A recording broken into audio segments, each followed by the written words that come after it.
ፕሬዚደንት ትራምፕ ያለ ኮንግረስ ፍቃድ በኢራን ጦርነት እንዲቀጥሉ ተጨማሪ ጊዜ የተሰጣቸው በፓርቲያቸው ብቻ ነው። ፓርቲያቸው ኢራንን የመምታት ሐሳብ ካለ ቀጥልበት ብሏቸዋል። ነገር ግን የማሳመን ሥራ ይጠብቃቸዋል። ትራምፕና የመከላከያ ሚኒስትሩ ግን ተጨማሪ ጊዜ ተሰጥቶን ኢራንን የመምታትና የማጋየት ስልጣን ሊሰጠን ይገባል እያሉ ነው። ኮንግረሱ ይፈቅዳል አይፈቅድም ግን አልታወቀም። ክርክሩ ግን ቀጥሏል። ኮንግረሱ ጦርነት እንዲቀጥል በ60 ቀናት ውስጥ ይሁንታ የማይሰጥ ከሆነ ፕሬዚደንቱ የዩናይትድ ስቴትስ ጦርን መጠቀም እንደሚያቋርጡ በአሜሪካ ሕግ ተደንግጓል። አንድ ከፍተኛ የአስተዳደሩ ባለስልጣን ከኢራን ጋር የሚደረገው ጦርነት የተጀመረው በሚያዝያ ወር ስለሆነ ተቋርጧል ሲሉ ተናግረዋል። በሌላ በኩል የአሜሪካ መከላከያ ሚኒስትር ፔት ሄግሴት የትራምፕ አስተዳደር የኢራን ጦርነትን ባለበት በማቆሙ በኮንግረስ ፍቃድ ለማግኘት የሚያስፈልገው የ60 ቀናት ገደብ አልተጠናቀቀም ሲሉ ተከራክረዋል። የትራምፕ ፓርቲ ሪፐብሊካን ስብስብ ግን ኢራን መመታት አለባት የሚል አቋም አለው። አረብ ሀገራትም ኢራንን እንድትመታ በማሰብ ዜጎቻቸውን ከኢራን እያስወጡ ነው። የተባበሩት አረብ ኤምሬቶች በዚህ በኩል ቀዳሚ ናት። የሀገሪቱ የውጭ ጉዳይ መስሪያ ቤት ሐሙስ ዕለት ባወጣው መግለጫ በአሁኑ ወቅት በቀጠናው ባለው ሁኔታ የተነሳ የጉዞ እገዳ መደረጉን አስታውቋል። በእነዚህ ሀገራት የሚገኙ ዜጎችን በፍጥነት ወደ ተባበሩት አረብ ኤምሬቶች እንዲመለሱ አሳስቧል።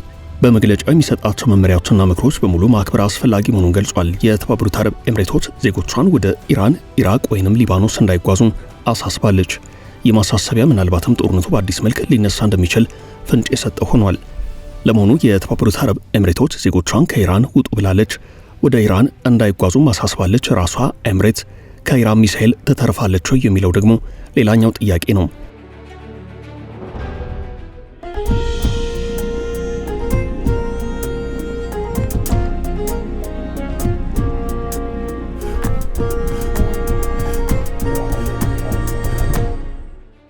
አሜሪካ ለመካከለኛው ምስራቅ ሀገራት የጦር መሳሪያ ሽያጭ መፍቀዷ አንደኛ የጦርነቱን ቀጣይነት አመላካች ነው እየተባለ ይገኛል። ይህ ተግባር አሜሪካና እስራኤል ኢራንን ሊመቷት እንደሚችሉ ፍንጭ ይሰጣል እየተባለ ነው።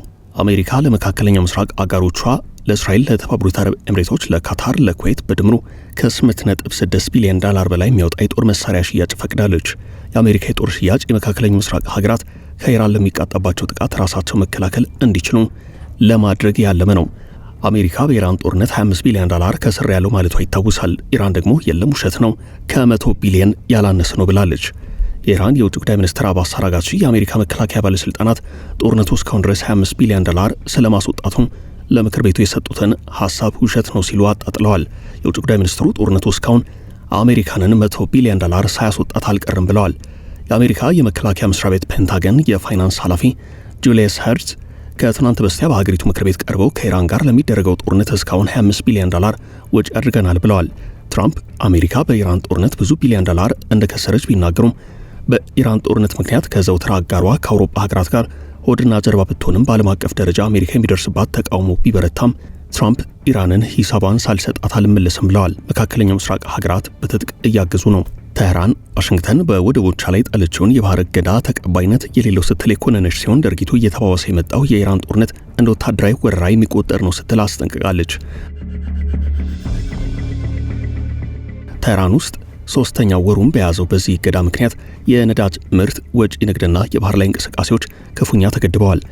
ሁናቴው የዲፕሎማሲ የጫና ዘዴ ከመሆን ይልቅ የወታደራዊ ዘመቻዎች አካል ነው እየተባለም ይገኛል። ዩናይትድ ስቴትስ የኢራንን የነዳጅ ጭነት ለመገደብ እንዲሁም በኒውክሌር መርሃ ግብርና በቀጠናዊ እንቅስቃሴዎች ላይ ጫና ለማሳደር በሆርሙዝ የባህር ሰርጥን ጨምሮ በቁልፍ የውሃ መተላለፊያዎች ላይ ያላትን የባህር ኃይል መገኘት አጠናክራ ቀጥላለች። ትራምፕ አስፈላጊ ሆኖ ከተገኘ ተጨማሪ እርምጃዎችን እንወስዳለን በማለት ውጥረቱ ይበልጥ ሊባባስ እንደሚችል ጠቁመዋል።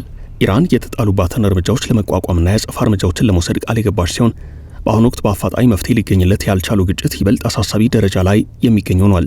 ጦርነት ሊቀሰቀስ ይችላል የሚለው ስጋት ዋነኛው ነው።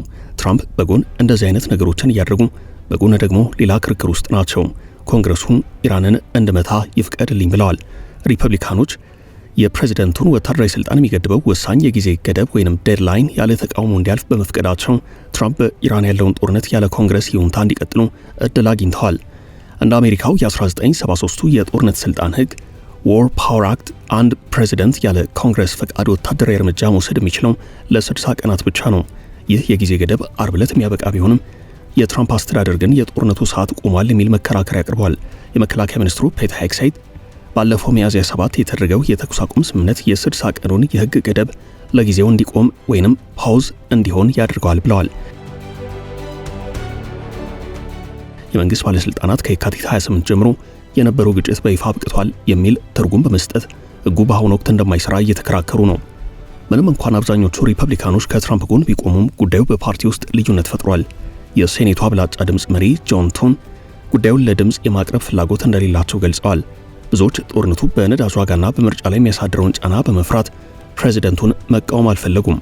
እንደ ሊዛ ሞርኮውስኪና እንደ ሱዛን ኮሊንስ ያሉ ሴናተሮች የፕሬዚደንቱ ስልጣን ወሰን የለውም ማለት አይደለም፣ የ60 ቀኑ ገደብ ግዴታ እንጂ አስተያየት አይደለም በማለት ኮንግረሱ ስልጣኑን እንዲያስከብር እየጠየቁ ነው። አሜሪካውያን ኢራንን ለመምታት ከባድ ክርክር በሚያደርጉበት በዚህ ሰዓት ኢራን በፓኪስታን አምባሳደሮች በኩል አዲስ የሰላም የውይይት ጥያቄ ለዋሽንግተን አቅርባለች። ምንም እንኳን የውይይቱ ዝርዝር ይፋ ባይሆንም የዜና በዓለም አቀፍ የነዳጅ ገበያ ላይ የዋጋ ቅናሽ እንዲታይ አድርጓል። ዋና ዋና የፍጥጫ ነጥቦች የሆርሙዝ የባህር ወሽመጥ ቁጥጥርና የኢራን የኒውክሌር መርሃ ግብር ናቸው። በነገራችን ላይ ትራምፕ የኮንግረስን የጊዜ ገደብ የጣሱ የመጀመሪያው ፕሬዝደንት አይደሉም። ከዚህ ቀደም ባራክ ሁሴን ኦባማ በሊቢያ እንዲሁም ቢል ክሊንተን በዩጎስላቪያ ጦርነት ወቅት ተመሳሳይ የሕግ ገደቦችን አልፈው ወታደራዊ እርምጃዎችን ቀጥለዋል። ትራምፕ የእነርሱን ፈለግ ይከተላሉ ተብሎ ተሰግቷል። የአሜሪካ ሴኔት ከረፍት ሲመለስ በሚቀጥለው ሳምንት ጉዳዩ ዳግም ክርክር ይደረግበታል። ትራምፕ ስለ ኢራን ወቅታዊ ሁናቴና ስለ አመራሮቿ ጠንከር ያለ አስተያየት ሰጥተዋል። ለኢራን ኢንተርናሽናል ጋዜጠኛ ሳሚራ ጋራይ ለቀረበላቸው ጥያቄ በሰጡት ምላሽ በቴህራን ቤተ መንግስት ውስጥ ከፍተኛ የአመራር ክፍፍል እንዳለ ገልጸዋል። እርስ በርሳቸው ለመስማማት ትልቅ ችግር አለባቸው።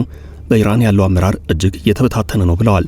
2፣ 3 ወይንም ምናልባት 4 የሚሆኑ የተለያዩ ቡድኖች አሉ።